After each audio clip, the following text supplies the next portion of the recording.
मैं आप सामने हरिशयनी अथवा पद्मा एकादशी माता की कथा बोल रही हूँ। आपने अच्छी लगे तो लाइक और सब्सक्राइब जरूर कर जो। आषाढ़ मास के शुक्ल पक्ष की इस पद्मा एकादशी को अधिकांश व्यक्ति देवशयनी अथवा देवशोनी एकादशी कहते हैं। इस दिन से भगवान विष्णु 4 मास के लिए क्षीर सागर में शयन करते हैं। इसी कारण इस एकादशी को हरिशयनी एकादशी कहते हैं। पुराणों में यह भी कहा गया है कि इस दिन से भगवान विष्णु 4 मास तक बलि के द्वार पर पाताल लोक में रहते हैं और कार्तिक मास के शुक्ल पक्ष के एकादशी को अपने लोक में लौटते हैं। इन 4 महीनों में भगवान विष्णु के क्षीर सागर में शयन अथवा पाताल में निवास करने से के कारण ही विवाह आदि शुभ कार्य नहीं किए जाते हैं। यद्यपि लगभग सभी एकादशियों को भगवान विष्णु की पूजा आराधना की जाती है, परंतु आज की रात्रि से तो भगवान का शयन प्रारंभ हो गया है, अतः उनकी विशेष विधि विधान से पूजा की जाती है। भगवान विष्णु की प्रतिमा को आसन पर आसीन कर उनके हाथों में शंख चक्र गदा पद्म सुशोभित कर उन्हें पीतांबर पीले वस्त्रों या पीले दुपट्टे से सजाया जाता है। पंचामृत से स्नान कराकर तत्पश्चात भगवान की धूप दीप पुष्प इत्यादि से पूजा कर घी का दीपक से आरती उतारी जाती है। भगवान की तांबुल पान और पुंगी फल सुपारी अर्पित करने के बाद निम्नलिखित मंत्र द्वारा भगवान की स्तुति की जाती है। सुप्ते सत्व्ययी जगन्नाथ जन्म सत्युत्तम भवेदीप्तम विबुद्धे त्वयियु च भू च जगत सर्वे चराचरम। धर्मराज युधिष्ठिर ने श्री कृष्ण से पूछा, हे जनार्दन, आषाढ़ मास के शुक्ल पक्ष की एकादशी का क्या नाम है? इस व्रत के करने की विधि क्या है और किस देवता का पूजन किया जाता है? श्री कृष्ण कहने लगे, हे युधिष्ठिर, एक समय नारद जी ने ब्रह्मा जी से यही प्रश्न किया था। तब ब्रह्मा जी ने उत्तर दिया कि हे नारद, तुमने कलयुगी जीवों के उद्धार हेतु अत्यंत उत्तम प्रश्न किया है, क्योंकि एकादशी व्रत सब व्रतों में श्रेष्ठ है। इस व्रत के समस्त पाप नष्ट हो जाते हैं। जो व्यक्ति इस व्रत को नहीं करते हैं वे नरकगामी होते हैं। सभी एकादशियों के व्रत श्रेष्ठ हैं और उनके करने से भगवान विष्णु प्रसन्न होते हैं, परंतु उन सब में भी आषाढ़ मास के शुक्ल पक्ष की एकादशी तो बहुत ही अधिक पुण्यदायक है। पद्मा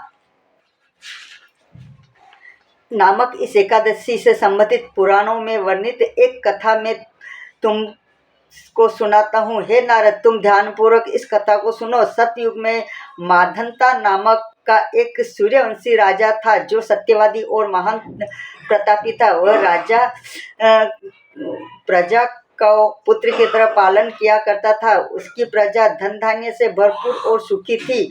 उसके राज्य में कभी अकाल नहीं पड़ता था। एक समय उस राजा के राज्य में 3 वर्ष तक वर्षा नहीं हुई और अकाल पड़ गया। प्रजा अन्न की कमी के कारण अत्यंत कष्ट पाने लगी और अन्न के अभाव के कारण यज्ञ आदि भी बंद हो गए। एक दिन प्रजा राजा के पास जाकर कहने लगी, हे राजन, समस्त विश्व का सृष्टि के कारण वर्षा है। वर्षा के अभाव से अकाल पड़ गया है और अकाल से प्रजा मर रही है। इसलिए कोई ऐसा उपाय कीजिए जिससे प्रजा को कष्ट न भोगने पड़े। राजा माधंता ने कहा, आप लोग ठीक कह रहे हैं। वर्षा से ही अन्न उत्पन्न होता है और आप लोग वर्षा न होने से अत्यंत दुखी हो रहे हैं। मैं आप लोगों के दुखों को समझता हूँ। ऐसा कहकर राजा कुछ सेना साथ लेकर वन की तरफ चल दिया। वह अनेक ऋषियों के आश्रम में भ्रमण करता हुआ अंत में ब्रह्मा जी के पुत्र अंगिरा ऋषि को प्रणाम किया। मुनि ने राजा को आशीर्वाद देकर सकुशल मोक्ष के पश्चात उससे आश्रम में आने का कारण पूछा।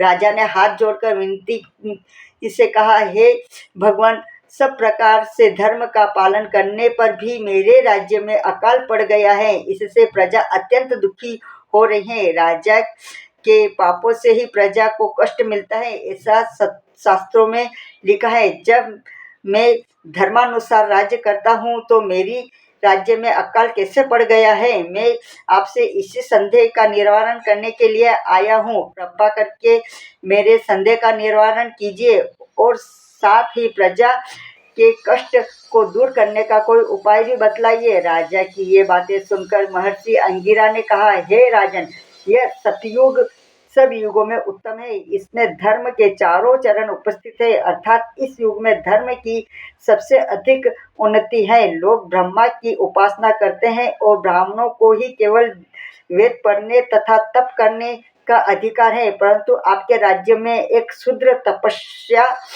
कर रहा है। इसी दोष के कारण आपके राज्य में वर्षा नहीं हो रही है। इसलिए यदि आप प्रजा का भला चाहते हो तो उस शूद्र का वध कर दो। राजा ने कहा, महाराज, मैं उस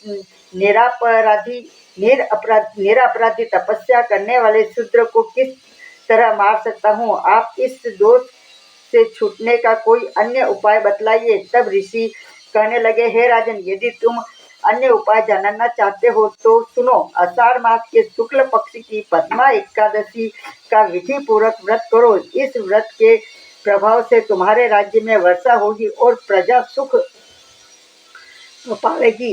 इस एकादशी का व्रत इस सिद्धियों को देने वाला तथा उपद्रवों को शांत करने वाला है। अतएव प्रजा सेवकों तथा मंत्रियों सहित तुम इस व्रत को करो। मुनि के वचन सुनकर राजा अपने नगर वापस आ गया और विधि विधान पद्मा एकादशी का व्रत किया। उस व्रत के प्रभाव से वर्षा हुई और राजा और प्रजा को सुख पहुंचा।